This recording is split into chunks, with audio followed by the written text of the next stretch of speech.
ከእግዚአብሔር ቃል አነብና ዛሬ የእናቶችን ቀን ሳስብ ከናንተ ጋር አብሬ ልካፈል ያሰብኩትን ነው አብረን የምናየው ኢሳይያስ 49 ቁጥር 15 ላይ ያለው ነው ጌታ ለሕዝቡ የሚናገረው ነው በእውኑ ሴት ከማህፀን የተወለደው ልጅ እስከማትራራ ድረስ ሕፃኑን ትረሳ ዘንድ ትችላለችና አው እሷ ትረሳ ይሆናል እኔ ግን አረሳሽም እንደገና ነው የሚያስታውሳቸው በዛ ነው ይሄ ቃል በመጣ ሰዓት ከኢሳይያስ መጽሐፍ ከ40 እና 50 መካከል ያለው ከሁለተኛው የእስራኤላውያኖች ወደ ባቢሎን ከፈለሱ በኋላ የተጻፈ ነው በዛን ሰዓት እንደምናውቀው በጣም ብዙ መከራ የነበረበት ሰዓት ነው አገር ፈርሷል ቤት ፈርሷል አንዲች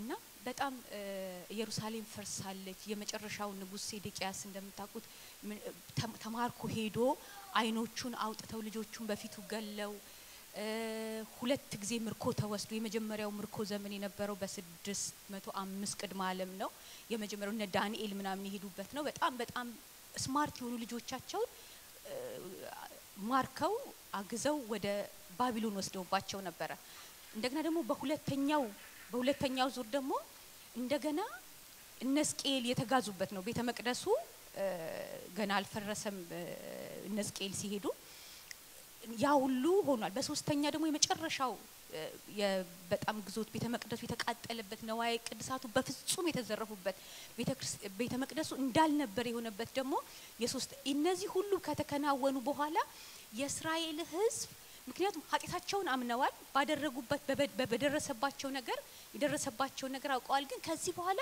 ምንም ተስፋ የለንም በቃ ምክንያቱም ይሄን አድርገናል ይሄን ሰርተናል በዚህ ሁሉ እግዚአብሔር ይሄን አድርጎብናል ከዚህ በኋላ ተስፋ የለንም ብለው በጣም በብዙ ጭንቅ በነበሩ ሰዓት ነው የኢሳይያስ መልእክት ወደ እነሱ የመጣው ስለዚህ ጥያቄ በእውኑ ሴት ልጅ ከማህፀን የተወለደው ልጅ እስከማትራራ ድረስ ሕፃኑን ትረሳ ዘንድ ትችላለችና ለሚለው ጥያቄ ብዙ ጊዜ የሚሆነው አትችልም ነው አይደለ ምክንያቱም እናቶቻችንን እናቃለን እኛ የሚወደደ ለልጆቻችን ያለን ነገር እናቃለን ግን ይሄም ሆኖ አንድ ቀን ኤክሰፕሽናል ኬዞች አሉ እኛም ብንጠየቅ እናውቃለን አንዳንድ እናቶች ካቅማቸው በላይ ምክንያት ሊሆን ይችላል በልጆቻቸው በጣም ክፉ ባህሪ ሊሆን ይችላል በቃ በደረሰባቸው እነሱ በቃ ብለው ጊቭ አፕ የሚያደርጉበት ጊዜ ግን ሊኖር ይችላል ኤክሰፕሽናል ኬዝ ሊኖር ይችላል ነገር ግን እኔ ግን አረሳሽም ምን የሚላት ጽዮንን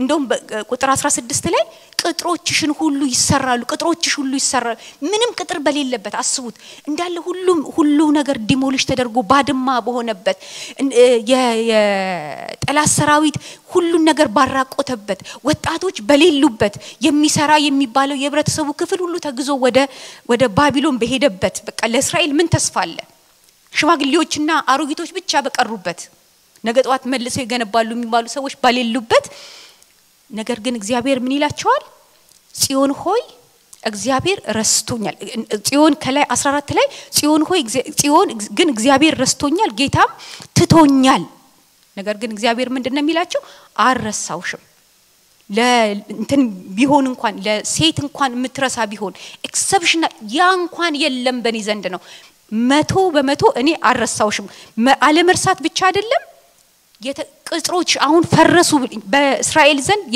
የሚታየው ቅጥር የፈረሰው ቁጥር በእግዚአብሔር ዘንድ ግን ከ70 አመት በኋላ ከምርኮ አመት በኋላ እንደሚሰራ የሚያሳይ ነውና ስለ እስራኤል ስንመለከት በዛን ወቅት ማን ያምናል አንዳንድ ጊዜ ወደ ራሳችንም ህይወት ሊሆን ይችላል ንጉሳቸው የለም የእግዚአብሔር ቤት በጣም ፕራውድ የሚሆኑበት ከዓለም ሁሉ የተለየነ የሚሉ ደግሞ በርግጥም እግዚአብሔር በመለኮቱ የሚገለጥበት ደመናው ሰው ያለ ሲወርድ የሚታይበት አገልጋዮቻቸው ቆመው እንኳን ማገልገል እስከማይችሉ ድረስ ክብሩ የሚገለጥበት ያ ቤተ መቅደስ የለም ተቃጥሏል ቅጥሮቻቸው ፈርሰዋል ልጆቻቸው ተማርከዋል በዚህ ሁኔታ ላይ እግዚአብሔር አረሳሽም ሲል ምን ማለቱ ነው?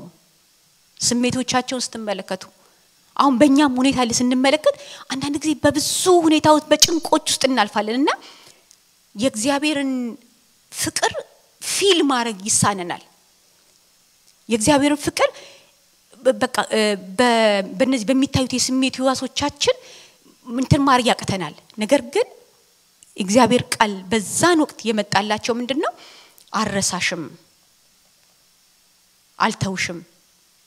ነገር ግን ያ ቅጣት የመጣው በሄዱበት መንገድ እግዚአብሔር ቢተዋቸው የሚደርስባቸውን ከአብርሃም ጀምሮ ቀጥሎ በዳዊት ያጸናውን የመሲሁን ዘር ያንን ዲስኮኔክት ሊያደርግ የሚችል እርኩሰት ነው በዚያ ምድር ላይ ሲደረግ የነበረው። የእግዚአብሔር ፍቅር ከኛም ፍቅር በላይ ነው። አንዳንድ ጊዜ ልጆቻችንን ስንመለከት እኛ ምንም እንኳን ብንወዳቸው ክፉ የሆነ ባህሪ ስናይባቸው እንቀጣቸዋለን። ልጁን ከመቅጣት የሚተው ወይም ችላ የሚል አባት በምሳሌ ውስጥ ይጠላዋል ነው የሚለው። ለምን? አሁን የሚሰማውን የቅጣቱን ፔን አይቶ አሁን የሚሰማው ልጆቻችን የቅጣታቸውን ፔን አይተን መጨረሻ ግን ዴስቲኒያቸው ሲበላሽ ማየት ማናችንም አንወድም። የእግዚአብሔር ፍቅር ደግሞ ከዚያም በላይ ነው። የቤተ መቅደሱን መፍረስ ስትመለከቱ ትንሽ ቆይት ብሏል ሳይ አሁን በከረንት ባለው የዋጋ ትመና ኢን ትሪሊየንስ ዶላር የሚያወጣ ንብረት ነው ቤተ መቅደስ ውስጥ የነበረው የተዘረፈው። ታስታውሳላችሁ? ዳዊት ሰብስቦ ከግብጽ ይዘውት የመጡት በማደሪያው ድንኳን ነበረ፣ ወርቅና ብር ነበረ። ከዛም በኋላ ዳዊት በምርኮ ያገኘው ነገር ሁሉ ሰብስቦ ለልጁ ለሰለሞን ለቤተ መቅደሱ መስሪያ ሁሉ ነገር ግርግዳው እንኳን የወርቅ ነው። ሁሉ ነገር ጠረጴዛው ሁሉ ነገር የወርቅ። እግዚአብሔር ግን ከእስራኤል ካለው ፍቅር የተነሳ ያ ወርቅ እንኳን አላሳሳው። ታቦቱ ባለፈው ስንናገር ነበር። እግዚአብሔር ክብር የሚገለጥበት ነው ያ ታቦት። ኦፍ ኮርስ አሁን ያ ታቦት የት እንዳለ አይታወቅም። ግን ታቦቱ እንኳን ከዚያ ወዴት እንደሄደ እስከማይታወቅ እግዚአብሔር አሁን ያለንን ስሜት በዚሁ ከቀጠልን የመጨረሻውን ዴስቲኒያችን ነው እንጂ የሚመለከተው አሁን ያለንን ስሜት እንዳይነካ ፔን እንዳይሰማን ብሎ ከዘላለም ሊያጎለን የሚችለው ነገር ዝም አይለንም። ለሰውም ብሎ ዝም ፓስተር በተደጋጋሚ ሲል ነበር። በዛን ወቅት ጦርነቱ ሲደረግ በሰዎች መካከል በአገራት በኔሽን መካከል ብቻ ሳይሆን በአማልክቶቹ መካከል የሚደረግ ጦርነት ነበር። እግዚአብሔር ተሸነፈ ባላለው ብሎ ለቤተ መቅደሱ ሳስቶ እስራኤልን በጥፋታቸው እንዲቀጥሉ አላደረጋቸው። ቤተ መቅደሱ የኛ ያለን የትኛው ቫልዩብል ነገር ብለንም ከእግዚአብሔርም የተቀበልነው ነገር ሊሆን ይችላል ወገኖቼ። በሰዎች ፊት እግዚአብሔር ባረካት የተባልነው ነገር ሊሆን ይችላል። እርሱ ነገር ግን ከእግዚአብሔር የሚለየን ከሆነ በጣም የትኛውም ነገር በጣም ከእግዚአብሔር ወደ ላይ ምናተካክለው ነገር እናስበው አይምሯችን እሱን ነገር እግዚአብሔር ዲስትሮይ ያደርጋል። እግዚአብሔር መጨረሻ የሚያየው የኛን ዴስቲኒ ነው እንጂ አሁን የምንሟሟቅበትን ነገር አይደለም። የኛን ፐብሊክ ፊገር አይደለም። ምስራቅ በሰዎች ፊት እንደዚህ ትሆናለች፣ ሰው ክርስቲያን ነች፣ እንዴ ክርስቲያን እንዴት ይሆናል? እግዚአብሔር በራሱ ሙሉ ነው። እኔ ተሸነፍኩ አልተ ይሄ የሰው ናሬቲቭ አይገደውም። በወቅቱ የነበረው የአማልክት የባቢሎን አምላክ አሸነፈ ያደለም የሚገደው። ምክንያቱም እግዚአብሔር በታሪክ መካከል የሚሰራ ነው። እዚህ ጋር ባቢሎን ተሸነፈ ሲባል በእነ ዳንኤል በኩል ግን እግዚአብሔር ታሪክን እየሰራ ነበር አይደል? ዓለምን እየመራ ነበር። በዳንኤል ነበር ዓለምን የሚመራው። የሰው እይታ እኛ በጣም የምትታየን ዳይሜንሽን በጣም ትንሽ ነች። አንድ ጠረጴዛ ይሄን ጠረጴዛ ስትመለከቱት ሁላችሁም ይሄንን ብቻ ነው የምትመለከቱት። ምክንያቱም እኔ ደግሞ ይሄንን ነው የማየው ያንና ላይ እግዚአብሔር ግን እኛም ስናይ ነገሮችን የምናይበት ዳይሜንሽን የተወሰነ ነገር ነው። እግዚአብሔር ግን ከጅማሬው እስከ ፍጻሜው ድረስ ነው የሚመለከተው። እግዚአብሔር ነገሮችን ሁሉ በክርስቶስ ኢየሱስ እየገጣጠመ ወደ ፍጻሜው እንዲያመራ ነው የሚያደርገው። የእግዚአብሔር ፍቅር የፍቅሮች ልክ ነው። የፍቅሮች ልክ የእናትነትን ፍቅር ስንመለከት በጣም ይገርማል አይደለ? አስቡት እንደዚህ አይነት ፍቅር ባይኖረን እዚህ ያለን የሰው ልጅ ራሱ አይቀጥልም ነበር። እግዚአብሔር ሲሰራ የሰው ልጅ ሲፈጥር በነገራችን ላይ በጄኔቲካል በሆነ ነገር አባትም እናትም እኩል ነው አይደለ ኮንትሪቢዩት የሚያደርጉት ወደ ልጆቻቸው። ነገር ግን እናቶች ከልጆቻቸው ጋር ባላቸው ኢንቲሜሲ ከማርገዝ ጀምሮ እስከ ማጥባት በጣም በዛ ምክንያት ፍቅሩ እጅግ ይጨምራል። ግን ያ ፍቅር ተካፍሎ ተቆርሶ የመጣው ከእግዚአብሔር ነው። ያ ፍቅር እንኳን 100% ሙሉ አይደለም። የእግዚአብሔር ፍቅር ግን የፍቅሮች ልክ ነው። በቃ የፍቅሮች ፍቅርን እዚህ ጋር አርገን የእግዚአብሔርን ፍቅር ስለሆነ አጌነስት ፍቅር አናወዳደረው።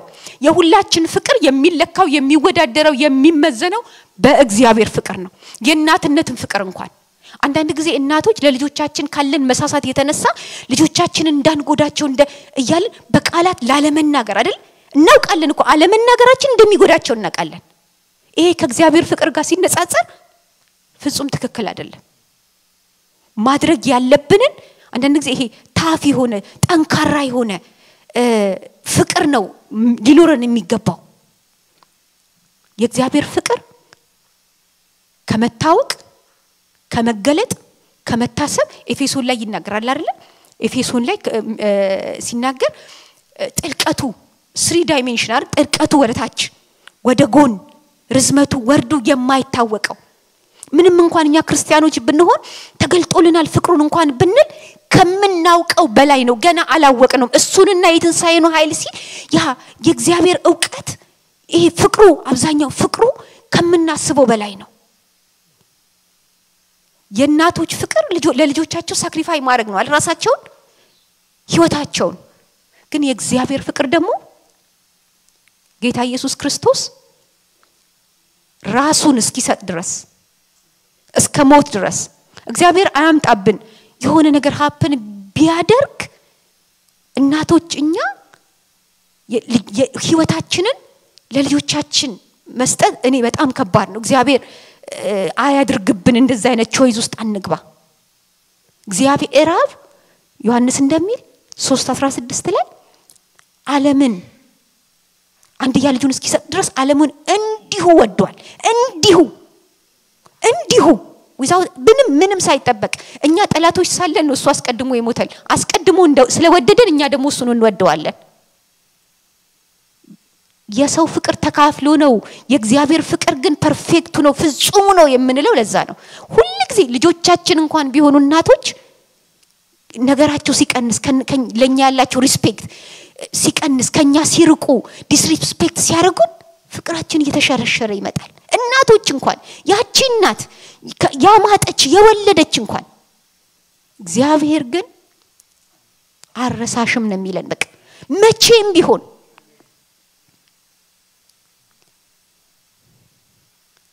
ያን በደል እንዴት እንዳመጣባቸው እግዚአብሔር ሲናገር ሕዝቅኤልን ታስታውሳላችሁ። ሕዝቅኤል በሁለተኛው ፍልሰት ጊዜ ነው ሄደው ወደ ባቢሎንና ቤተ መቅደሱ ከመፍረሱ በፊት ነበር ሄደው እግዚአብሔር ቤተ መቅደሱን እንደሚያፈርሰው ለሕዝቅኤል ሲያሳየው ያ ለሕዝቅኤል የወረደለት በምዕራፍ 8 ጀምሮ ያለውን ታሪክ ስትመለከቱ በመንፈስ ወደ ኢየሩሳሌም ይዞት ይሄዳል። ያስቆጡኝ ዘንድ በቤቴ የሚያደርጉትን ተመልከት ይለዋል። የመጀመሪያው ፍልሰት ሁለተኛው ፍልሰት ሆኖ ይያል አንዳንድ ጊዜ እኮ ልባችን ሲደነደን እንደዚህ ነው። የሆኑ ነገሮች በህይወታችን ሲመጡ አንነቃም። ለምንድነው ጌታ ይሄ ሆነብኝ? የትኛው አቅጣጫ ነው? አንዳንድ ጊዜ በራሳችን እንታመናለን። ምን ሆኜ ነው ይሄ ነገር የሆነብኝ? ከእግዚአብሔር ጋር አካሄድ ትክክል አይደለም ወይ? አንተ ያዛዘንኩ ነገር አለ ራሴም ስለሚሆንብኝ ነው ስለሚደርስብኝ ነው። ማናችንም ከዚህ ኤግዛምትድ አይደለንም። የመጀመሪያው ፍልሰት መጥቶ በ605 ሁለተኛው እንደገና በ97 አካባቢ ከዛ በኋላ ነው እንግዲህ እነዛ የቤተ መቅደስ ውስጥ ያሉት ካህናት ሄዳችሁ ሕዝቅኤል 8 ስትመለከቱ ያስቆጡኝ እነዚህ እርኩስ የተባሉት እንስሳት በቤተ መቅደስ ውስጥ ነበሩ። ያጥኑላቸው ሁሉ ነበሩ። እንደገና ደግሞ ወደ ሌላው በር ይልና ጀርባቸው ለእግዚአብሔር ቤተ መቅደስ ሰጥተው ፊታቸው ለፀሐይ አምላክ ሰጥተው ያመልኩ ነበር። አምልኮን ይፈጽሙ ነበር። ምን ያርግ እግዚአብሔር? የተዋቸው በምድር ላይ ያለው ህይወታቸው ምንም ነገር ሳይነካ ትልቁን በዘርህ አሕዛብ ይባረካሉ የተባለለት የእስራኤል ዘር እንዲሁ እርኩሰት ውስጥ ገብቶ በከሰለሞን በኋላ እንደተከፈለና ቀል ወደ ሁለት አሁን የቀረችው የመጀመሪያው ኦሬዲ ተገዟል የቀረው የይሁዳ ነው ቢንያምና የይሁዳ ነገድ የቢንያምና የይሁዳ ነገድ ያለበት ሁለቱ ብቻ ነው የቀረው እነሱም ቤተ መቅደሱ ያለበት ማለት ነው እነሱም በዛ እርኩሰት ውስጥ ሆኑ እግዚአብሔር ማድረግ ያለበት አዎ ይወዳቸዋል አዎ እግዚአብሔር ይወደናል ነገር ግን ለራሳችን አሳልፎ አይሰጠንም ለዚህ ዓለም ክፋት አሳልፎ አይሰጠንም ለራሳችን ምኞት አሳልፎ አይሰጠንም ከላያችን ላይ ያለውን ነገር ሁሉ እግዚአብሔር ያነሳ እየነካካ ነገሮችን እንዳይመቹን ያደረገ የራሱን ሐሳብ ይፈጽማል የሆነባቸው አሰቃቂው ነገር የሆነባቸው ነገር ስንመለከት እነሱ ደግሞ ያደረጉትን ከምድረ ገጽ ሁሉ ሊጠፉ ነበር እግዚአብሔር ግን 70 ዓመት አሳረፋቸውና ምድሪቷንም አላሰረፋቸዋትም አለ 70 ዓመት ምድሩን አሳለፈና እንደገና ሲመልሳቸው እንመለከታለን በዛን ወቅት ግን የነበረው ስሜት ቀላል አልነበረም በዛን ወቅት የነበረው ሁኔታ ቀላል አልነበረም ቁጥር 6 ላይ አረሳሽም ቁጥር 15 ላይ አረሳሽም ብቻ ሳይሆን ያላቸው እኔ ግን በእጄ መዳፍ ቀርጬሻለሁ ቅጥሮችሽ በፊቴ አሉ ሲመጣ ታስታውሱ እንደሆነ ነህሚያ ሲመጣ የነበረውን ቅጥር እንደነበረ ነው መልሶ ያቆመው ስንመለስ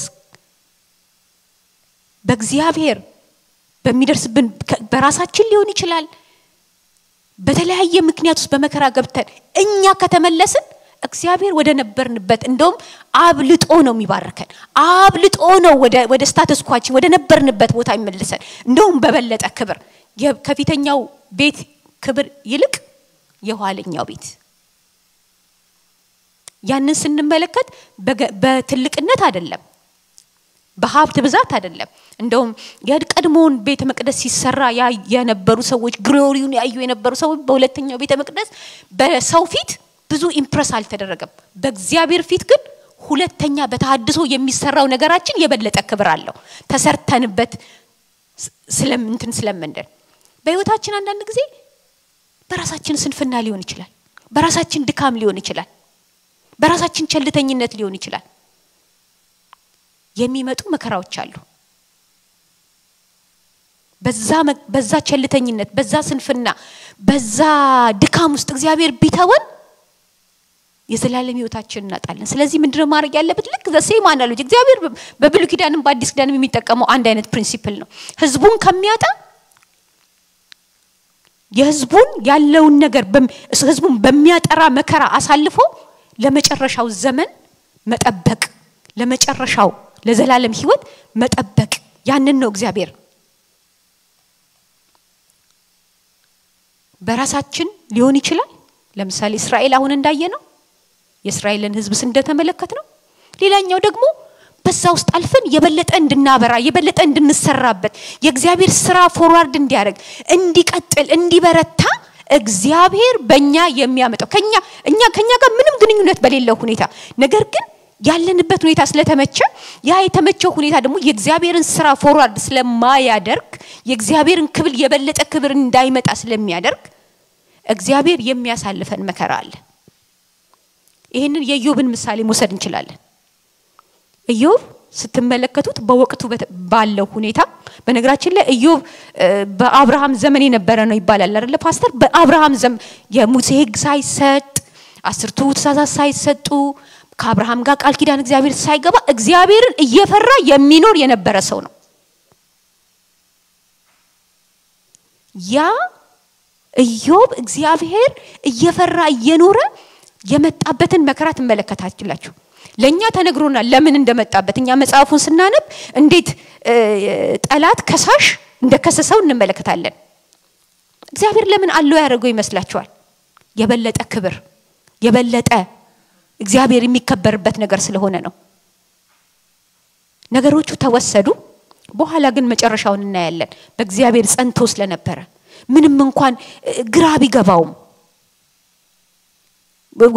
ጓደኞቹ መጥተው ኃጢያት ሰርተሃል አንተ በኃጢያት ነው የተደረገው እኔ ኃጢያትን ሰርቻ አይደለም አልገባኝም በቃ ፊትለፊት በመጣና በተከራከርኩት ያለው በኋላ ላይ ግን የዛን ጊዜ ያን ሁሉ ቅዱስ የሆነ ኑሮ ሲኖር የነበረው በሰማው ነበር መጨረሻ ላይ ምንድነው ያለው መስማትስ በጆሮዬ ሰምቼ ነበር በዛ መከራ ሰዎች አንዳንድ ጊዜ ያስቸግራል ሰውነቱን በገል ይፍቅ ነበር አይደል በዛ መከራ እንዴት እግዚአብሔር ናየው በቃ አንዳንዴ እንደዚህ ይሆናል በህይወታችን በሚያልፍብን ነገር መልሱን ላናቀው እንችላለን በዛ ውስጥ ግን እግዚአብሔርን እናይበታለን በእግዚአብሔር ውስጥ እግዚአብሔርን እንነካካበታለን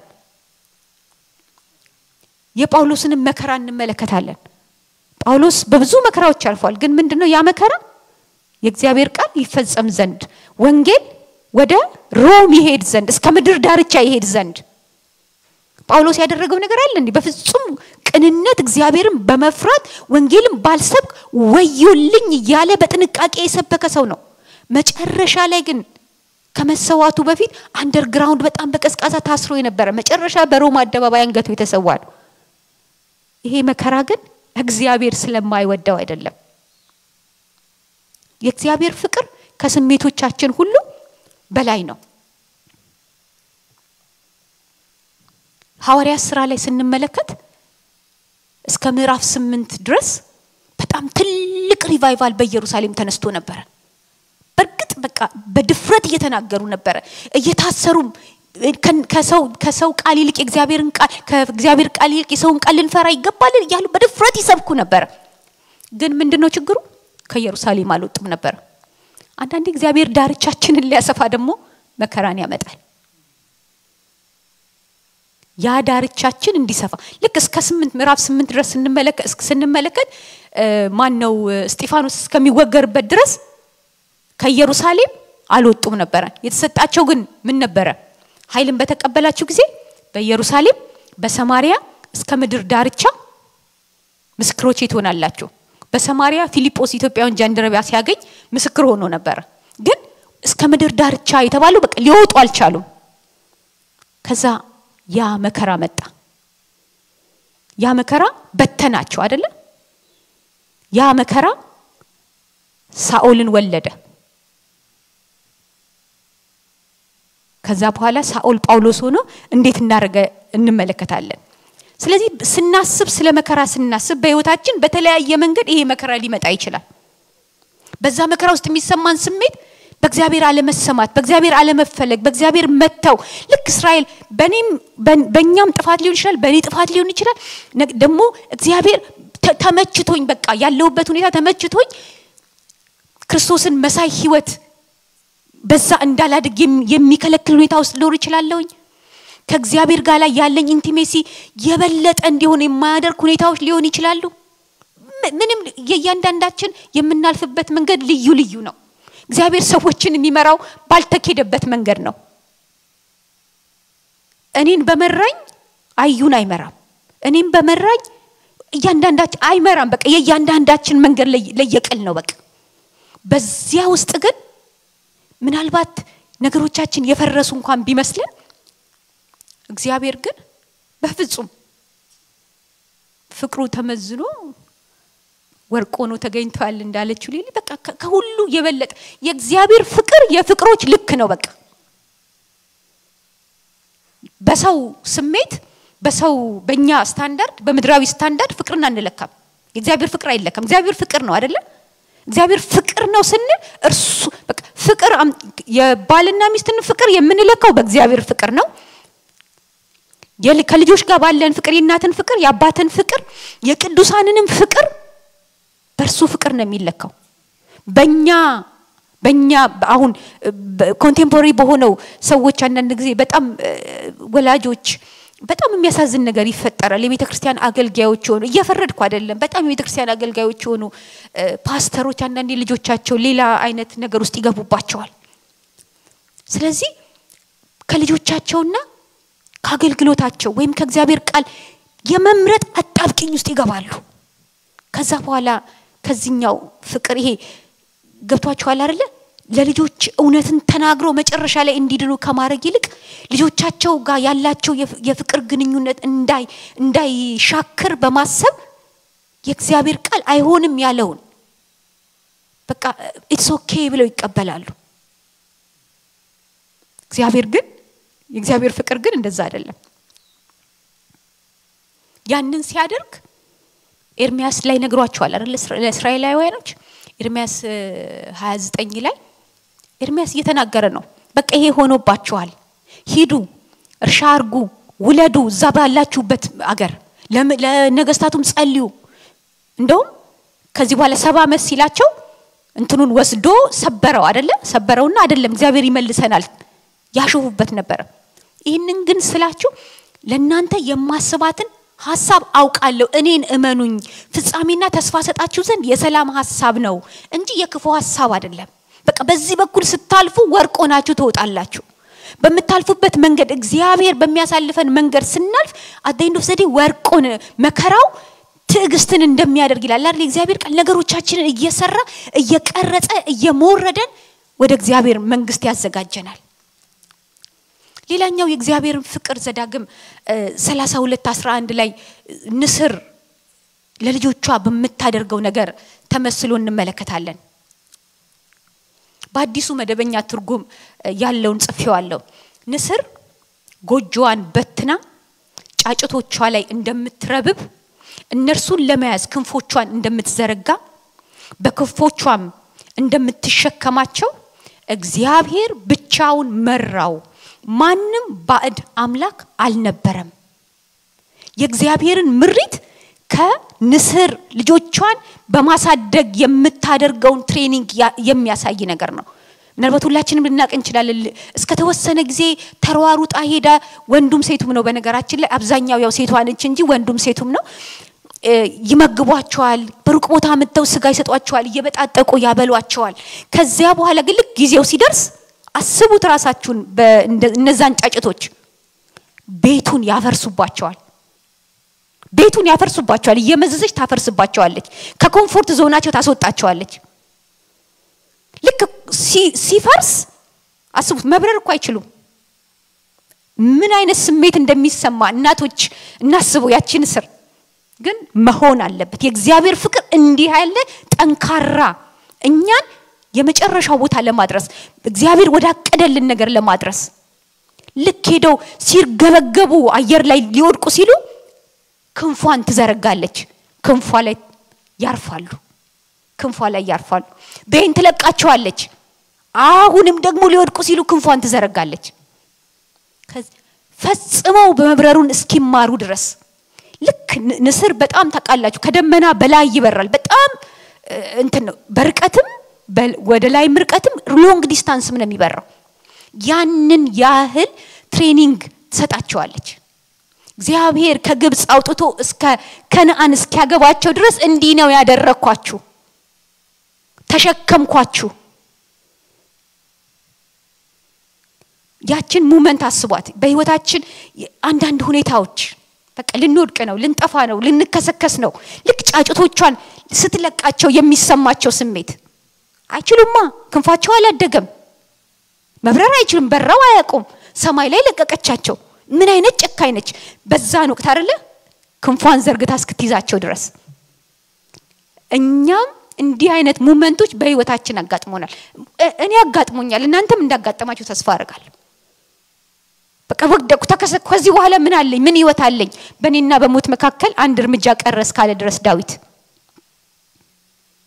ነገር ግን የእግዚአብሔር ክንፍ አለ፣ እንደገና ይዘረጋልናል፣ እርሱ ላይ እናርፋለን። በፍጹም እስክንወድቅ ጨርሰን እስክንጠፋ አይተወንም ጌታ። እናት ልጇን በተለያየ ምክንያት ሰው ነናኛ፣ የኛ ፍጹም ፍቅር አይደለም። የእግዚአብሔር ግን ፍጹም ፍቅር ነው።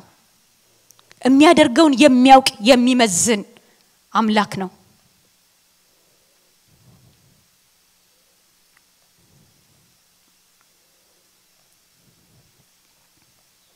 ስለ ሐዋርያ ሥራ ተመልክተናል። በራሳችን ባልሆነ ብለናል። ሁለት ነገሮች በራሳችን በሆነ በድካማችን። በነገራችን ላይ እግዚአብሔር ወደ እግዚአብሔር ስንመለስ በእኛም ድካም ይሁን ወይም ደግሞ የእግዚአብሔር ስራ እንዲሰራ በሚያሳልፈን በተለያዩ መከራዎች እግዚአብሔር ግን መጨረሻ ላይ ዘመናችን የተበላውን ዘመናችን እኛ እንመለስ እንጂ ይመልሰዋል በክብር ይመልሰዋል የዳዊትን ታሪክ ስንመለከት አላቅም ዳዊት ለምንድነው 50 አመት 40 አመት አካባቢ ከ30 እስከ 40 አመት ይመስለኛል በመድረ በዳ ተመላለሰ ዳዊት የመጨረሻውን እንደ ልቤ የሚለው ንጉስ ይሆን ነበር እንደ ተቀባ ወዲያውኑ ዙፋን ላይ ቢቀመጥ ታስባላችሁ ያለፈበትን መከራ በኤዶሚያስ ምድረ በዳ በቃ በጣም ባዘነ ሁሉ ጊዜ ሳኦል የገለው ያሳድደዋል በዙሪያው እንኳን ያሉት ሰዎች ሊወግሩት ነበር አንድ ጊዜ የመጀመሪያ ላይ ደግሞ ፍልስጤማውያኖች ይሄ ጎልያድን የገደለ አይደል እንዴ ሲሉ እንደ እብድ ሆኖ ተንደፋድፎ አራፋ ደፍቆ አስመስሎ ማለት ነው እግዚአብሔር የቀባው ሰው ግን በዛ እየሰራው እየቆረጠለት ማንነቱን እየቆረጠለት መጨረሻ ላይ ዳዊት በብሉይ ኪዳን ማንንም አልተባለም እንደ ልቤ ከዳዊት በኋላ የተነሱ ነገስታት በአባታቸው በዳዊት መንገድ ሄዱ የጽድቅ ሚዛን ቱምቢ አደረገው የኃጢያቱን በኢዮርብዓም እንደሚሆን እንደ በኢዮርብዓም መንገድ ሄዱ በክፋቱ መንገድ ሄዱ ሲባል ክፉ የሰሩ ደግ የሰሩ ግን በአባቱ በዳዊት መንገድ ሄደ ያ ምድረ በዳ የወለደው አይመስላችሁም የዳዊት ህይወት ያ ምድረ በዳ እንደ እያገኘው በነገራችን ላይ የዳዊት ነገር በጣም ይገርማል እግዚአብሔር እንዴት እንደሰራው የሳኦልን የልብሱን ጫፍ እኮ ሲቆርጥ ልቡ በሐዘን ተመታ ሊያሳድደው ያለውን ሰውዬ ሊገለው ያለውን ሰውዬ እንደዛ ይሄ መሰራት ነው በቃ እግዚአብሔር እስከዚያ ልክ እንድንሰራ ነው በመድረ በዳ የሚያሳልፈን ዛሬ የእናቶችን ቀን ስናስብ የእናት ፍቅር በየትኛውም ካልቸር በየትኛውም ሀገር በየትኛውም ሰልጡን ያልሰለጥ በየትኛውም በቃ የፍቅሮች ሁሉ ቁንጮ ነው ያ ፍቅር እግዚአብሔር ባይ ዲዛይን ልጆች እንዲያድጉ ሂዩማኒቲ እንዲቀጥል በእናቶች ውስጥ ያስቀመጠው ነው ከራሱ ከፍሎ የሰጠው ነው የእግዚአብሔር ፍቅር ግን ዋናው ነው ይሄ ክፋዩ ነው አሁን በእምነት ጳውሎስ ምን ይላል አሁን በእምነት ነው አይደል ያለው በኋላ ላይ ግን በማየት እንዳለው ስናይ የተከፈለው በእምነት ከፍለን ነው አይደል የምናውቀው ዋናው ግን አለ ልክ በእናቶች ያለው ፍቅር በኔ ያለው ፍቅር ለልጆቼ እናንተ በለልጆቻችሁ ያላችሁ ፍቅር እናቶቻችን ደግሞ ለኛ ያላቸው ፍቅር ክፋይ ነው የእግዚአብሔር ፍቅር ግን ዋነኛው ነው በተራራ ልንሆን እንችላለን ምናልባት አንዳንድ ጊዜ ህይወታችን ስሙዝ ሊሆንልን ይችላል ፋይናንሻል ሁኔታችን በትዳራችን በስራችን በዚያ ነገር ውስጥ እንሆን እንችላለን በዚያን ጊዜም የእግዚአብሔርን ፍቅር ሁሉ ጊዜ ኮንሲደር ማድረግ አለብን ሌላኛው በጣም በሸለቆ ልንሆን እንችላለን ይሄ ሸለቆ ቅድም እንዳልኩት በሁለት አይነት መንገድ ሊመጣ ይችላል በራሳችንም ሁኔታ ሊሆን ይችላል ነገር ግን የእግዚአብሔር ስራ እንዲፈጸም እንደ ዳዊት እንደ ኢዮብ እንደ ሐዋርያት ስራ ባሉ ቅዱሳን ላይ እንደተፈጸመው እንደ ጳውሎስ የእግዚአብሔር ስራ እንዲቀጥል እንዲያብብ እንዲበረታ እንዲወርስ በእኛ ህይወት የሚከፈል ነገር ሊኖር ይችላል በዚያ ሁኔታው ስናልፍ ስሜታችን የእግዚአብሔርን ፍቅር ላይ ነገረን ይችላል በፍጹም አይነግረንም ስሜታችን በዚህ በአምስቱ ህዋሳት በመንሰማው ነገር ላይ ነው የሚያተኩረው ጠላታችንም ሹክ ይለናል ተረስተሃል ከዚህ በኋላ በቃ ይሄንን እውነት ከተረዳን ግን መንፈሳዊ ውጊያን ያየን ባለ ሰዓት እውነትን እንደመቀነት ብለናል አይደለ ይሄ እውነት ግን ልባችንን ከገዛው ይሄ እውነት በእውነት ከተረዳ ነው ልክ አብርሃም ልጁን ሊሰዋ ሲሄድ የገባው ስለ እግዚአብሔር የገባው እውነት በርሱ ኪዳን ስለገባለት ይሄ ልጅ ቢሰዋው ቢሞት እንኳን እግዚአብሔር ሊያስነሳው እንደሚችል እርግጠኛ ነበር ለዛ ነው ያነሳው እኮ ስለዚህ በእግዚአብሔር ፍቅር እርግጠኞች ልንሆን ይገባል። ይሄ እርግጠኝነታችን አንደኛው የጦር ዕቃ ነው፣ ጠላትን የምናሳፍርበት በከፍታም በዝቅታም በማግኘትም በማጣትም በየትኛውም ሁኔታ ስንሄድ እጅግ ውድ ከሆነው ከእናት ፍቅር የላቀ እጅግ የበለጠ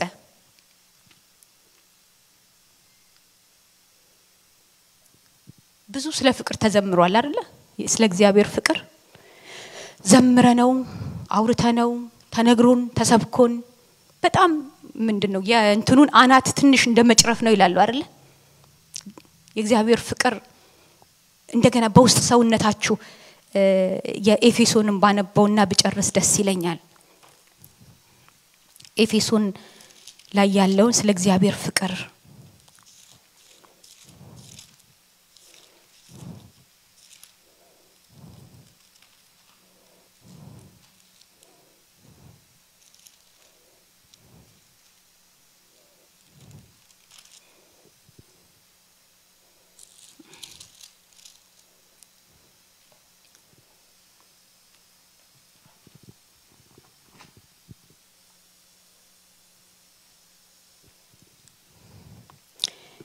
ስለዚህ ምክንያት በሰማይና በመድር የኤፌሶን ምዕራፍ 3 ቁጥር 16 ጀምሬ ነው ማነበው። ስለዚህ ምክንያት በሰማይና በመድር ያለ አባትነት ሁሉ ከሚሰየምበት ካፊትን በረከካለሁ በመንፈሱ በውስጥ ሰውነታችሁ በኃይል እንድትጠነክሩ ክርስቶስም በልባችሁ በእምነት እንዲኖር እንደ ክብሩ ባለጠግነት መጠን ይስጣችሁ።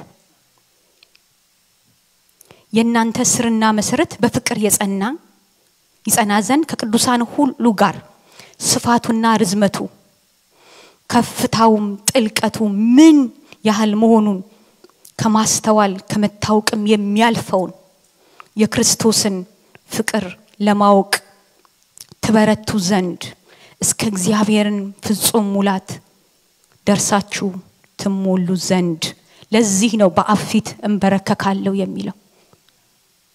ያንን ፍቅር እንድናውቅ ያወቅነው እንድናውቀው እንዲገለጥልን